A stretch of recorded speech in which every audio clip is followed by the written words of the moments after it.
प्रणाम दर्शकों, मैं हूं ऐश्वर्या कपूर और आप देख रहे हैं मेरे साथ पूछता है भारत। और आज भारत के एजेंडा में दो ही चीजें हैं। हर व्यक्ति दो या कहूं या तीन चीजें हैं। एक, ये चांदी कहां जाके रुकेगी। 3.5 लाख के आसपास हो गई है चांदी पर किलो। अभी साल भर पहले की बात है 62,000 रुपए थी। 3.5 लाख दर्शकों, 3,46,000 समथिंग पर केजी चांदी। दूसरा, जो डोनाल्ड ट्रंप अभी दावोस पहुंच गए, वो स्विट्जरलैंड का छोटा सा पहाड़ी शहर जैसे हमारा नैनीताल है या शिमला है या गुलमर्ग है, उस शहर को ऐसा बना दिया है दुनिया ने कि सारा सबका काम वही होता है। हमारे भी, आपको पता है, हमारे देश के भी एक नहीं दो मुख्यमंत्री आपस में जाके मीटिंग दावोस में कर रहे हैं। Interesting times. सवाल तो खड़े होते हैं। बहरहाल सबकी नजरें इस पे भी हैं। एक तो चांदी कहां रुकेगी, दूसरा अब डोनाल्ड ट्रंप क्या बोलेंगे, क्योंकि दावोस में अगर जाके डोनाल्ड ट्रंप ने दोबारा ग्रीनलैंड पे कहीं झंडा गाड़ दिया तो चांदी और कहां जाएगी, क्योंकि दुनिया कह रही है विश्व युद्ध 3 शुरू हो चुका है।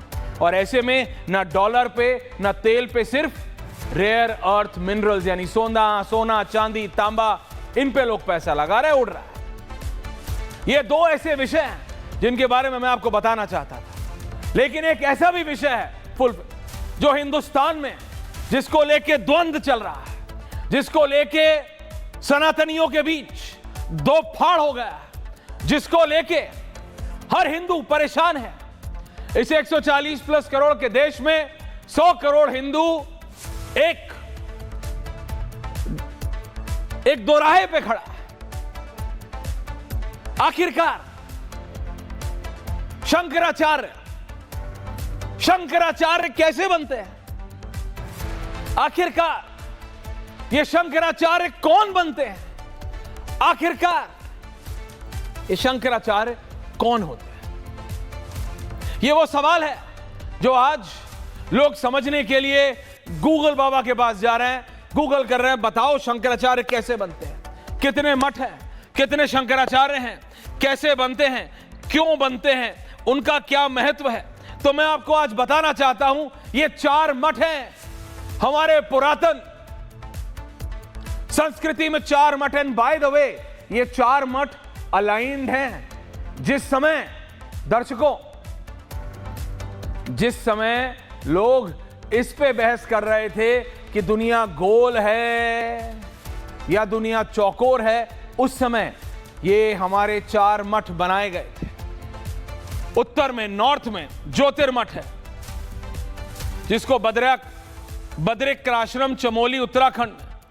गोवर्धन मठ है ईस्ट में, पुरी उड़ीसा में। श्रृंगेरी मठ है दक्षिण में, श्रृंगेरी कर्नाटक में। और वेस्ट में द्वारका मठ है, जो कि गुजरात में है। नॉर्थ यानी बद्रिका आश्रम में चमोली उत्तराखंड में स्वामी अभिमुक्तेश्वरानंद को लेकर यह विवाद हो रहा है। गोवर्धन मठ में शंकराचार्य स्वामी निश्चलानंद सरस्वती जी हैं। श्रृंगेरी मठ में शंकराचार्य स्वामी भारती जी हैं।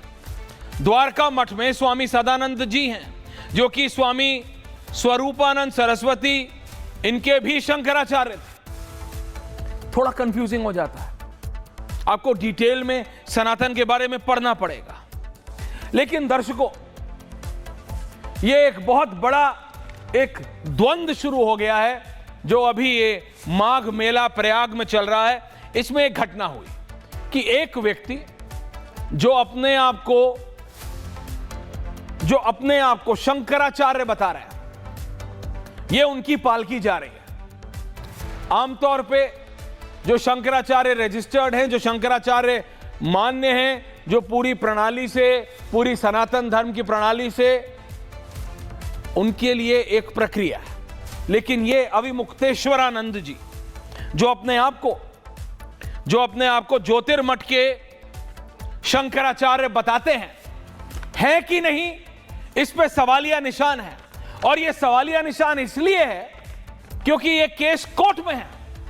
जी हां, और ये मुझे खुद को बोलते हुए विचित्र लग रहा है कि क्या अब कोर्ट डिसाइड करेगा कि ये शंकराचार्य हैं या नहीं है।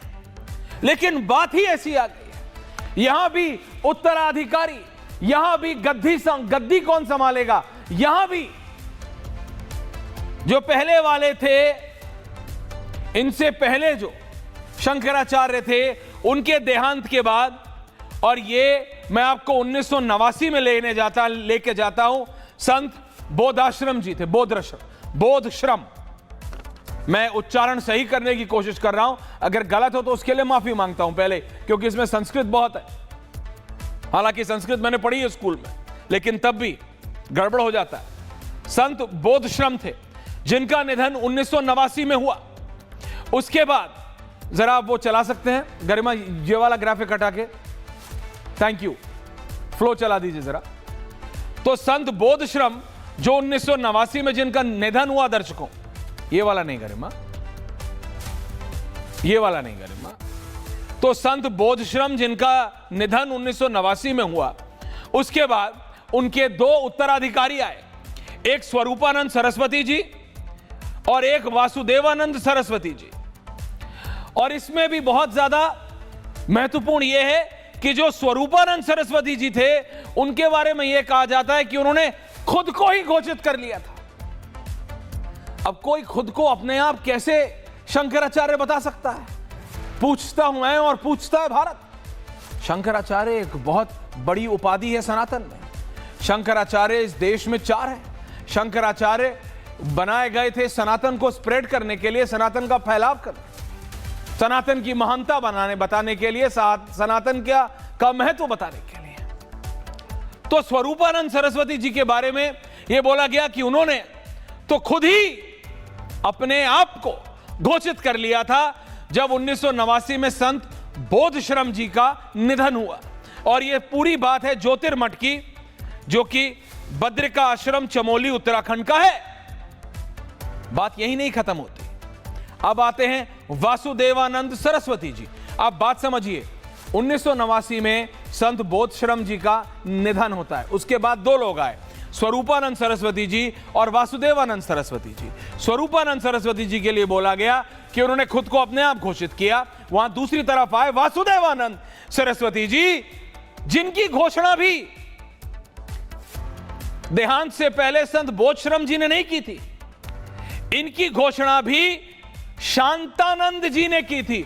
शांतानंद जी के बारे में कहा जाता है कि वो स्वर्गीय संत बोधश्रम जी के बहुत करीबी और ट्रस्टेड व्यक्ति थे, लेकिन खुद संत बोधश्रम जी ने नहीं किया था। तो फिर स्वरूपानंद सरस्वती जी और वासुदेवानंद सरस्वती जी के बीच में कोर्ट केस हो गया। कोर्ट केस हो गया। और जब कोर्ट केस हुआ,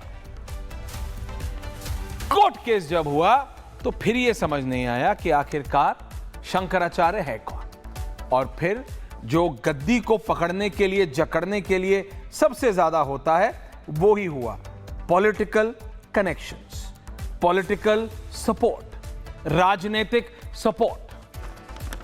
स्वरूपानंद सरस्वती जी कांग्रेस के करीबी हो गए और वासुदेवानंद सरस्वती जी दूसरी पार्टी हो गए। और स्वरूपानंद सरस्वती जी के देहांत के बाद अभी मुक्तेश्वरानंद, जो कि ये व्यक्ति हैं, विजुअल्स प्लीज गरिमा, ग्राफिक्स नहीं visuals, Abhishek has again done everything wrong. अभी मुक्तेश्वरानंद जी ने अपने आप को, जैसे उनके पूर्वज जो उनके पहली पीढ़ी थी, स्वरूपानंद सरस्वती जी ने अपने आप को खुद घोषित कर लिया था संत बोधश्रम जी के मृत्यु के बाद, तो इन्होंने भी वही किया जो इनके बड़ों ने किया था। इन्होंने भी अपने आप को खुद ही घोषित कर लिया कि हम ही हैं शंकराचार्य। अभी मुक्तेश्वरानंद जी, अब क्योंकि इन्होंने खुद घोषित किया, बाकी जो 3 शंकराचार्य, बाकी जो 3 मठ हैं, यानी पुरी ओडिशा वाले गोवर्धन मठ, श्रृंगेरी वाले कर्नाटक में, और द्वारका मठ स्वामी सदानंद जी, शंकराचार्य स्वामी भारती जी, शंकराचार्य स्वामी निश्चलानंद सरस्वती जी, इन तीनों ने इनको शंकराचार्य नहीं माना। तो जब इन तीनों ने इनको शंकराचार्य नहीं माना, तो मामला गड़बड़ हो गया। और एक बात बता दूं आपको, जो माघ मेला माघ मेला की तस्वीर चलाइए जब इनका रथ लेकर आ रहा है और पुलिस रोक रही है। माघ मेला में अभी तो यह हुआ, एक समय ऐसा भी था जब स्वरूपानंद जी सरस्वती और वासुदेवानंद सरस्वती जी के समर्थकों के बीच लाठियां चली थी, लाठियां। दो शंकराचार्य के उत्तराधिकारियों के बीच, सनातन के दो ध्वजवाहकों के बीच लाठियां चली हैं, लाठियां इसी माघ मेले में, इसी माघ मेले में, और इन फुल पब्लिक व्यू। तो फिर मामला कोर्ट में गया और यह बोला गया जब तक यह क्लियर नहीं होता हम इस पे कोई डिसीजन नहीं देंगे कोर्ट में।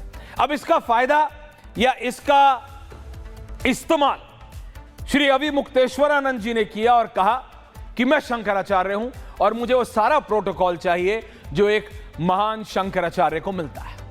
बात सिर्फ इतनी है, बात सिर्फ प्रोटोकॉल की है, बात सिर्फ वीआईपी प्रोटोकॉल की है कि जब बाकी 3 महान शंकराचार्यों को वो प्रोटोकॉल मिला तो मुझे क्यों नहीं मिला, क्योंकि आपको अनाउंस किसने किया? अविमुक्तेश्वरानंद।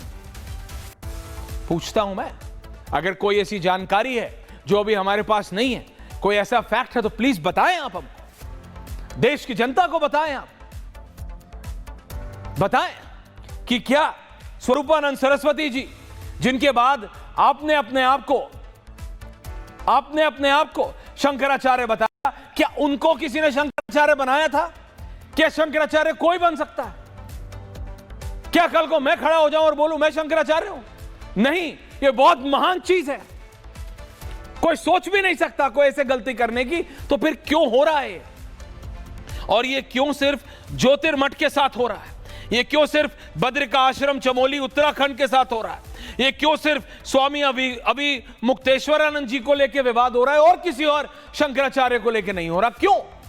क्योंकि जब माघ मेले में इन्होंने कहा कि मुझे शंकराचार्य का प्रोटोकॉल चाहिए, तो उत्तर प्रदेश की पुलिस ने कहा कि आप, ये केस कोर्ट में है, हम नियम विधि से चल रहे हैं, आपके पास वो प्रोटोकॉल नहीं है। और दर्शकों, पूछता हूं मैं और पूछता है भारत, अगर ये शंकराचार्य नहीं होते, और अभी भी ये है या नहीं मुझे नहीं पता, अभी बहुत एक्सपर्ट्स आएंगे, मैं सबसे पूछूंगा, अगर ये कोई और व्यक्ति होते और उन्होंने पुलिस की बैरिकेडिंग, अगर ये एक सामान्य व्यक्ति होते और उन्होंने पुलिस की बैरिकेडिंग तोड़ी होती और 3 घंटे तक उस माघ मेले में ना कोई आ सकता था ना कोई जा सकता था, ना कोई आ सकता था ना कोई जा सकता था, क्या तब भी हम ये सवाल करते हैं, क्या नियम सबके लिए बराबर नहीं है? और सबसे बड़ा सवाल, जो ये प्रोटोकॉल मांग रहे हैं, वो प्रोटोकॉल के ये उत्तराधिकारी हैं भी कि नहीं है? वो प्रोटोकॉल सिर्फ श्री श्री शंकराचार्य जी के लिए होती है। Is he the Shankaracharya of the Jyotirmath? क्या ये बद्रिका आश्रम चमोली उत्तराखंड के शंकराचार्य हैं या नहीं? पूछता हूं मैं और पूछता है भारत। ये बहुत सेंसिटिव इशू है। कोई अपने आप को कैसे शंकराचार्य बता सकता है? कोई कैसे अपने आप को किसी मठ की गद्दी अपने पास रखने के लिए अपने आप को शंकराचार्य बता सकता है? क्योंकि उसके पास उस समय जो देश में सत्ता में बैठी थी पार्टी, उनका समर्थन था, सिर्फ इसलिए? या कोई और बड़ी चीज है इसके पीछे? Special report and then we debate.